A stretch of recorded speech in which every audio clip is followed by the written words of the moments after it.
Yang Mulia Presiden Majelis Umum PBB, Yang Mulia Sekretaris Jenderal PBB, Yang Mulia para pemimpin negara-negara anggota PBB, tahun ini genap 75 tahun usia PBB. 75 tahun yang lalu PBB dibentuk agar perang besar, Perang Dunia Kedua tidak terulang kembali. 75 tahun yang lalu PBB dibentuk agar dunia bisa lebih damai, stabil dan sejahtera. Karena perang tidak akan menguntungkan siapapun. Tidak ada artinya sebuah kemenangan dirayakan di tengah kehancuran. Tidak ada artinya menjadi kekuatan ekonomi terbesar di tengah dunia yang tenggelam. Pimpinan sidang yang terhormat, di usia PBB yang ke-75 ini, kita patut bertanya, apakah dunia yang kita impikan tersebut sudah tercapai?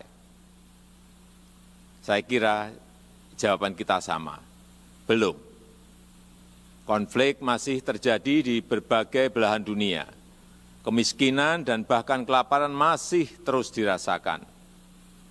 Prinsip-prinsip piagam PBB dan hukum internasional kerap tidak diindahkan, termasuk penghormatan terhadap kedaulatan dan integritas wilayah. Kita semua prihatin melihat situasi ini. Keprihatinan kita menjadi semakin besar di saat pandemi COVID-19 ini. Di saat seharusnya kita semua bersatu padu, bekerja sama melawan pandemi, yang justru kita lihat adalah masih terjadinya perpecahan dan rivalitas yang semakin menajam.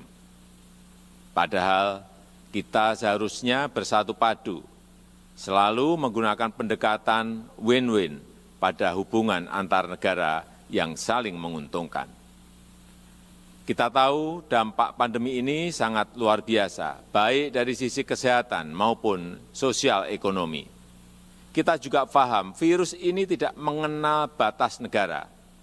No one is safe until everyone is. Jika perpecahan dan rivalitas terus terjadi, maka saya khawatir pijakan bagi stabilitas dan perdamaian yang lestari akan goyah atau bahkan akan sirna. Dunia yang damai, stabil dan sejahtera semakin sulit diwujudkan. Yang Mulia, tahun ini Indonesia juga merayakan kemerdekaan yang ke-75 tahun. Dan sudah menjadi tekad kami, Indonesia terus berkontribusi bagi perdamaian dunia sesuai amanah konstitusi. Indonesia akan terus memainkan peran sebagai bridge builder, sebagai bagian dari solusi. Secara konsisten, komitmen ini terus dijalankan Indonesia, termasuk saat Indonesia duduk sebagai anggota Dewan Keamanan PBB. Spirit kerjasama akan selalu dikedepankan Indonesia, spirit yang menguntungkan semua pihak tanpa meninggalkan satu negara pun. No one, no country should be left behind. Persamaan derajat inilah yang ditekankan oleh Bapak Bangsa Indonesia, Soekarno, Bung Karno, saat konferensi Asia Afrika di Bandung tahun 1955 yang menghasilkan Dasar-Sila Bandung. Hingga kini prinsip Dasar-Sila Bandung masih sangat relevan, termasuk penyelesaian perselisihan secara damai, pemajuan kerjasama, dan penghormatan terhadap hukum internasional. Palestina adalah satu-satunya negara yang hadir di konferensi Bandung, yang sampai sekarang belum menikmati kemerdekaannya. Indonesia terus konsisten memberikan dukungan bagi Palestina untuk mendapatkan hak-haknya. Di kawasan kami sendiri, bersama negara-negara ASEAN lainnya, Indonesia terus menjaga Asia Tenggara sebagai kawasan yang damai, stabil, dan sejahtera.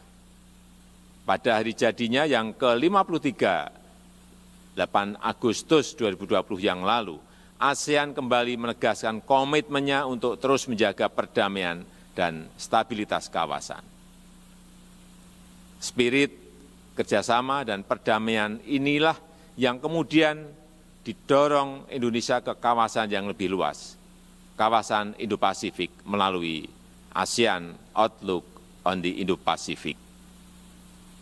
Yang mulia, melihat situasi dunia saat ini, izinkan saya menyampaikan beberapa pemikiran.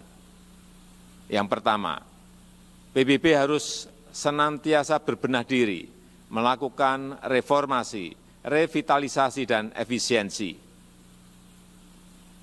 PBB harus dapat membuktikan bahwa multilateralism delivers, termasuk pada saat terjadinya krisis. PBB harus lebih responsif dan efektif dalam menyelesaikan berbagai tantangan global. Dan kita semua memiliki tanggung jawab untuk terus memperkuat PBB, agar PBB tetap relevan dan semakin kontributif sejalan dengan tantangan zaman.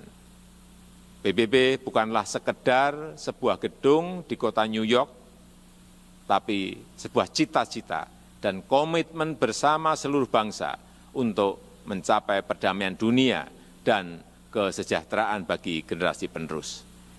Indonesia memiliki keyakinan yang tidak tergoyahkan terhadap PBB dan multilateralisme. Multilateralisme adalah satu-satunya jalan yang dapat memberikan kesetaraan. Kedua, kolektif global leadership harus diperkuat. Kita paham bahwa dalam hubungan antar negara, dalam hubungan internasional, setiap negara selalu memperjuangkan kepentingan nasionalnya. Namun, jangan lupa, kita semua memiliki tanggung jawab untuk kontribusi menjadi bagian dari solusi bagi perdamaian, stabilitas, dan kesejahteraan dunia. Disinilah dituntut peran PBB untuk memperkokoh kolektif global leadership.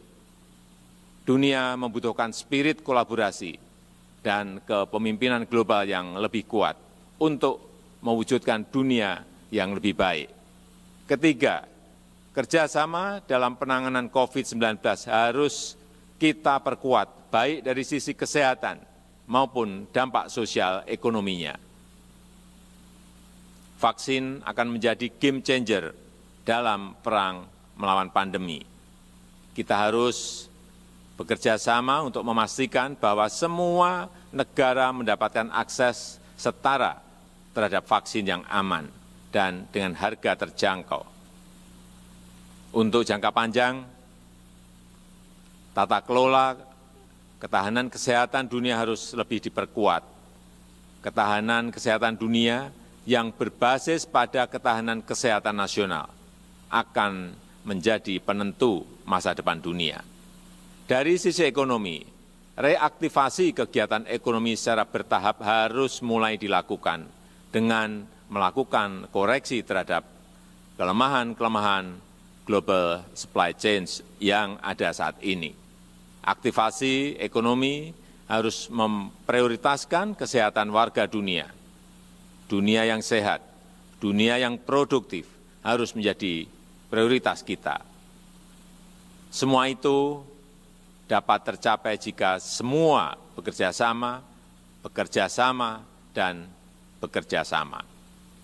Mari kita memperkuat komitmen dan konsisten menjalankan komitmen untuk selalu bekerja sama. Demikian, terima kasih.